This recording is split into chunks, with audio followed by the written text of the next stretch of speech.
21 equipos. Bueno, Sergio, por lo que veo esto está llenísimo de aficionados de Boca, ¿eh? Increíble. Yo creo que viene Barcelona el mejor equipo del mundo y después Boca el mejor equipo del universo. Sí, pero mira que tenemos un equipo en España que es el Zaragoza, que jugaron los grandes de aquí también, ¿eh? Mucho argentino en el Real Zaragoza. Mucho argentino. Un gusto, amigo. Igualmente, gracias. Aunque yo viva en Argentina, soy seguidor del Zaragoza a muerte. El Zaragoza va a ganar, el Zaragoza va a vencer, el Zaragoza va a luchar por su afición. ¿Te ves?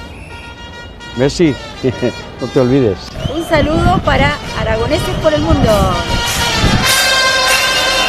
Estamos dentro del estadio de Boca Juniors. Es el estadio más importante que tiene Argentina. Mira qué pasada.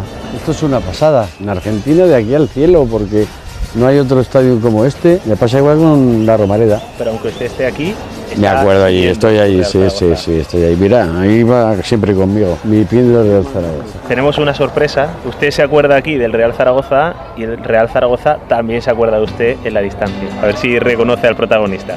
Que me da a mí que sí. Hola Sergio, soy Alberto Zapater y nada, aquí desde la Romareda mandarte un saludo muy fuerte. Ya me han dicho que eres muy zaragocista y nada, agradecerte de mi parte y de la plantilla el que difundas el zaragocismo desde tan lejos, ¿vale? Un abrazo muy fuerte, espero vernos pronto. ¿Qué tal?